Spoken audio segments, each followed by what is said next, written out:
مارے صغیر کے مدارس اور مساجد میں یہ فتنہ ہے کیا صاحب زادہ امام بنتا ہے والد کے انتقال کے بعد، وہ مدرسے کا محتمم بنتا ہے حالانکہ وہ اہل نہیں ہوتا، اس زوال کا کیا حل ہے؟ ہمارے شیخ حضرت مفتی رشید احمد صاحب رحمہ اللہ تعالیٰ نے جب مدرسہ بنایا تو اپنے بیٹوں کو نامزد نہیں کیا، بلکہ میرے شیخ حضرت مفتی عبدالرحیم صاحب کو نامزد کیا کہ میرے بعد یہ بنیں گے۔ نہ قوم ایک جیسی، ہمارے حضرت تھے پنجابی اسپیکنگ تھے، اور جو ہمارے حضرت کے نائب تھے وہ میواتی تھے، قوم بھی آپس میں میچ بولو نہیں کر رہی، کلچر میں بھی بڑا فرق تھا۔ ہمارے حضرت وڈیرے اور جو ہوتے ہیں نا پنجاب کے جو چودھری ٹائپ کے بڑی بڑی پگڑیوں والے، بڑے اونچے خاندان کے مالی لحاظ سے، جبکہ ہمارے جو حضرت کے نائب تھے وہ مالی لحاظ سے کوئی اونچے خاندان کے نہیں، گاؤں کے تھے، لیکن صلاحیت اور استعداد اور بہت اچھی طرح پرکھنے کے بعد ان کو اپنا نائب بنایا۔ پھر جو میرے شیخ مفتی عبدالرحیم صاحب ہیں، ان کے بیٹے بہت نیک ہیں، ہماری تمنا تھی کہ وہ وصیت کریں کہ اپنے بیٹوں کو بنائیں، کیونکہ ان کا جو ابھی بیٹا ہے نا، بڑا بیٹا، رمضان میں 15 ایک دن میں 15 پارے تلاوت کر رہا ہوتا ہے۔ محتمیم کا بچہ اتنا نیک ہو ذرا کم ہی ہوتا ہے، عام طور پہ ہوتے ہیں لیکن تھوڑے شارٹ چل رہے ہیں مارکیٹ میں۔ تو اتنا میرا شاگرد ہے وہ، مجھ سے ہدایہ پڑھی ہے اس نے، ان کے بیٹے نے، بڑے والے بیٹے نے، اور جو بھی اس سے ملتا ہے بیٹے سے کہتا ہے یار یہ بچہ بڑا ماشاءاللہ نیک ہے، بڑا نیک بچہ ہے ماشاءاللہ، عبادت گزار، خدمت گزار، میں نے کبھی اس کو اونچی آواز میں بات کرتے ہوئے نہیں دیکھا، اتنا نیک شریف، حب جا حب مال میری خیال کے مطابق اس میں نہیں ہے۔ ہمیں یہ چاہت تھی کہ اسی کو بناتے، لیکن وصیت کی ہے کہ میرے مرنے کے بعد میرے بیٹے نہیں بنیں گے، کسی بھی انتظامی معاملات میں نہیں ہوں گے، پہلے سے وصیت لکھ دی ہے، بلکہ یہ کہا میرے خاندان کا بھی کوئی فرد نہیں ہوگا۔ سمجھ میں آ رہی ہے بات؟ تو ہم نے جو شیخ کسی کو بنایا ہے نا، تو وہ ایسے نہیں بنا لیا۔ وہ ہم جب اسکول میں پڑھتے تھے نا، تو ایک شخص نے کہا کہ میرے ابا ایسے کرتے ہیں، میرے ابا یوں کرتے ہیں، میرے ابا، دوسرے نے کہا تو نے ایسا ابا پالا ہوا کیوں ہے؟ تو ہم اس سے کہتے تھے، کوئی اپنے ابا کی بڑی شکایتیں کر رہا تھا، تو ہم لوگ کہتے تھے بھائی ابا تو قدرت کی طرف سے ملتے ہیں،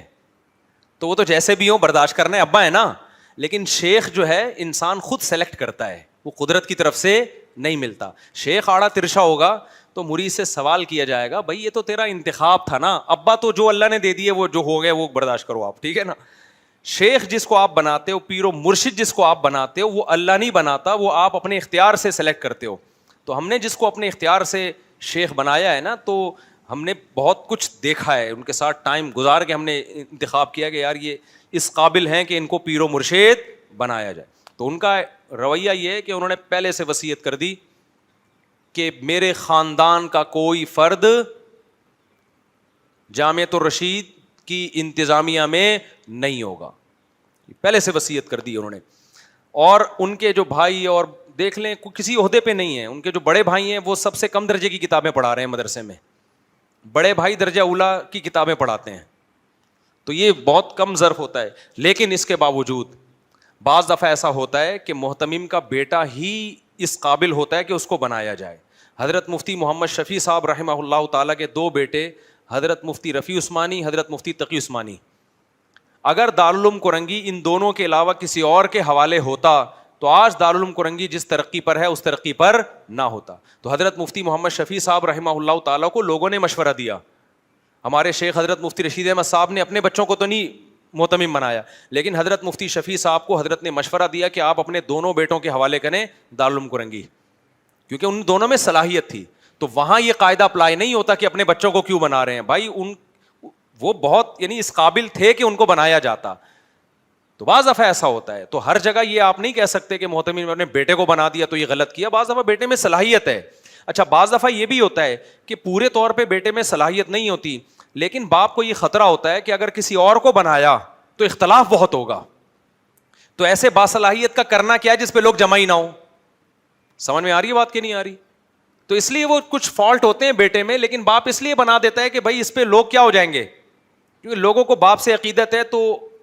بیٹے سے بھی عقیدت ہوتی ہے، تو اس نیت سے بھی بعض دفعہ اولاد کو بنا دیا جاتا ہے۔ تو یہ دونوں طرح کے طریقے چلتے رہے ہیں، لیکن بہرحال اس میں فساد بھی بہت ہوتا ہے، بیٹے میں ذرا بھی صلاحیت نہیں ہے، بلکہ مدرسہ ایک دکان کی طرح ہو جاتا ہے، بعض دفعہ مسجد ایک دکان کی طرح بزنس بن گیا ہے مسجد بھائی، تو وراثت چل رہی ہوتی ہے, میں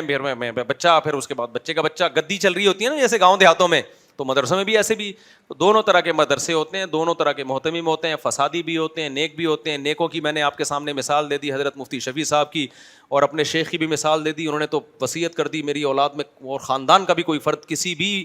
انتظامی معاملات میں کوئی عہدہ ہوگا ہی نہیں اس کے پاس. تو دونوں طرح کی مارکیٹ میں چیزیں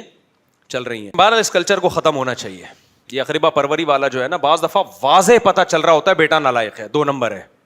پھر بھی بنا دیا جاتا ہے. یہ بہت غلط ہے, یہ بالکل صحیح نہیں ہے. یہ تو اس کی اصلاح کی ضرورت ہے. تم لوگ بھی تو دیکھا کرو نا مدرسوں کے ساتھ تعاون کرنے سے پہلے. لوگ بھی تو بس مدرسہ دیکھا پیسے ڈال دیے, پہلے مدرسے کو وزٹ کرو, اس میں کیا نظام چل رہا ہے, اس کا محتمم خود نیک بھی ہے یا نہیں ہے, چندہ لگے گا کہاں, یہ ساری چیزوں کو دیکھنے کے بعد پھر مدرسوں کے ساتھ تعاون کریں, پھر صدقہ جاریہ بنے گا.